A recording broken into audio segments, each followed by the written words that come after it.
इतना संघर्ष के बाद भव्य मंदिर का निर्माण हो रहा है। तो आप लोगों को चाहिए, एक मन में कल्पना तो होना चाहिए, एक बार जाकर के कम से कम वहां लगने वाले पत्थर को स्पर्श तो कर आऊं, एक बार अपने हाथ से कोई मिट्टी का तसला तो रखे आऊं। अपने आप आने वाली पीढ़ी को कह सकोगे भगवान श्री राम का जो मंदिर बना है ना, हमने भी एक दिन की सेवा की। ये भाव तो होना चाहिए, ये भाव तो होना चाहिए। तो ये भाव प्रकट कहां से होता है?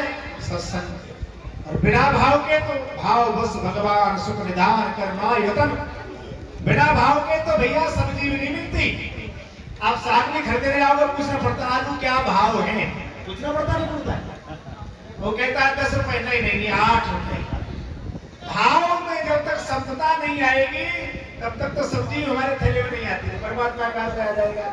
ऐसे ही सत्संग करने से, स्वाध्याय करने से, नाम करने से, संतों के पास बैठने से परमात्मा के प्रति हमारा भाव प्रकट होता है। और भाव जब प्रकट होता है तो हमारे जीवन का कुभाव समाप्त होता है। कुभाव समाप्त होता है तो हमारे अंदर सद्विचार प्रकट होते हैं। सद्विचार जब प्रकट होते हैं तो सत्कर्म करते हैं, और सत्कर्म जब करते हैं तो सद्गति प्राप्त होती है।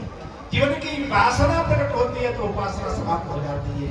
जीवन की दैन्यता, दानवता समाप्त हो जाती है और हम निजता को प्राप्त हो जाते हैं। क्योंकि आप सब जितने हैं, सब में राम जी विराजमान है। ईश्वर अंश जीव अविनाशी चेतन अमर सहज सुख राशि, सब परमात्मा का स्वरूप आप हैं। परंतु अज्ञानता और अविवेक के कारण, कुसंग के कारण हम अपनी महानता और असत्ता को भूल चुके हैं। आप हैं क्या ये बताने के लिए तो संता है। धर्म पर कैसे चलता है? धर्म है, धर्मदास जी महाराज के चरणों में बैठे हो तभी तो पता लगेगा धर्म क्या है। नहीं तो हमें तो कई बार तो अधर्म भी धर्म लगने लगता है। चोर चोरी करता हो भी लगता है कि सच्चा कोई काम ही नहीं, ये कुछ पता ही नहीं। दिन नहीं होगा तो रात्रि का क्या पता लगेगा, या रात्रि नहीं होगी तो दिन का क्या पता लगेगा। ऐसे जीवन में सुख दुख की विषमता को छोड़ करके समता की ओर हम अग्रसर हो, इन भावनाओं को लेकर यहाँ संत उपस्थित हुए हैं। हमारे मध्य में जैसे मैंने कहा अंतरराष्ट्रीय श्री पंच सिंद्रिवाणी अखाड़े के परमाध्यक्ष आचार्य महामंडलेश्वर पूज्यपाद श्री धर्मदास जी महाराज हमारे मध्य में विराजमान है। हमारे मध्य में महामंडलेश्वर श्री परमेश्वर दास जी विराजमान है। ना नोएडा गेजा मंगेल जो सेक्टर काशी वहाँ आश्रम है। श्री महंत पूज्य श्री धीरबंध दास जी महाराज विराजमान है। आपका आश्रम दिल्ली जगतपुर गांव आपका आप जानते होंगे कई लोग, वहाँ राधा कृष्ण मंदिर है, वहाँ विराजते हैं। हमारे मध्य में श्री महंत श्री सीताराम दास जी महाराज ऋषिकेश में आपका आश्रम है। पुजारी सुखराम दास जी हैं और काबीराम से धर्मदास जी अयोध्या से पधारे हैं। और इधर पुजारी हमारा जगदीश्वर दास वो यहाँ पर है। हाँ, श्री सुशील भगवान जी महाराज जी की कृपा पाप महाराज जी के साथ अयोध्या से पधारे श्री सुशील दास जी। और अजय दास जी की तो बातें क्या है, अजय माने होता है कि कोई पराजय न हो, ये तो अजय दास जी है। अजय दास जी का ही कहने में है कि हम सब यहाँ आ पाए। जरा इनके लिए एक बार जोरदार ताली बजा दो।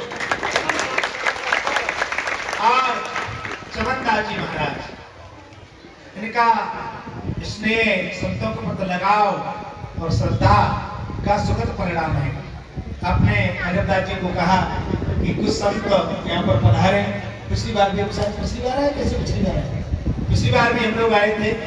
विश्वास महाराज से यहाँ पर पधार के देखो तो सही, ये के जब प्रमुख आ जाते हैं तो मान लिया जाता है पूरे देश के संतों का प्रतिनिधित्व हो गया।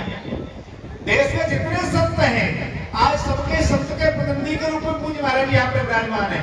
तो आपको दुनिया में जितने संत हैं सबके दर्शन का अलग लाभ आपको प्राप्त हो रहा है। इससे बड़ा सौभाग्य क्या होगा। कमल भान शास्त्री जी हमारे हैं बीच में, क्या नाम क्या महाराज जी का नाम पूछो। भवदास जी, श्री भवदास जी महाराज यही रहते हैं। अच्छा, हाँ, चमनदास जी की कृपा बात है। और कौन संत है पीछे? राजगिरी दिखाई दिया था, कहाँ गया? रघुगिरी जी का शिष्य और उपस्थित तो संख्या में कौन बुलाओ ना, कहाँ बुला लो ना धर्मगिरी जी को। श्री धर्मगिरी जी महाराज कहाँ पर हो? श्री महाराज इधर पधारो। कहाँ विराजमान है? अरे इधर आओ भाई, उससे उनको बुलाओ, भांजी को, उससे धर्मगिरी जी को। नहीं, धर्मगिरी जी उपस्थित श्रद्धामयी माताएं, बहनें, बंधुओं, ये वार्षिक उत्सव है। जैसे घर में बच्चे का जन्मदिन मनाते हो, माता पिता की तिथि मनाते हो, वार्षिक उत्सव होता है। हमारे यहाँ संतों की तिथि मनाते हैं। क्यों मनाते हैं? वार्षिक उत्सव का मतलब होता है कि हम चिंतन करें। पिछली वर्ष इस कार्यक्रम में हम यहाँ थे तो एक माला करते थे, इतना भजन करते थे। एक साल के बाद कुछ माइक बंद हो गए, क्या लग रहा है? अब एक साल के बाद हमारे जीवन में कुछ सुधार हुआ कि नहीं? हमारे जीवन में कुछ अच्छाई ने प्रवेश किया कि नहीं किया? ये चिंतन करने का दिन है, मनन करने का दिन है। हमारे हृदय रूपी वाटिका में भक्ति का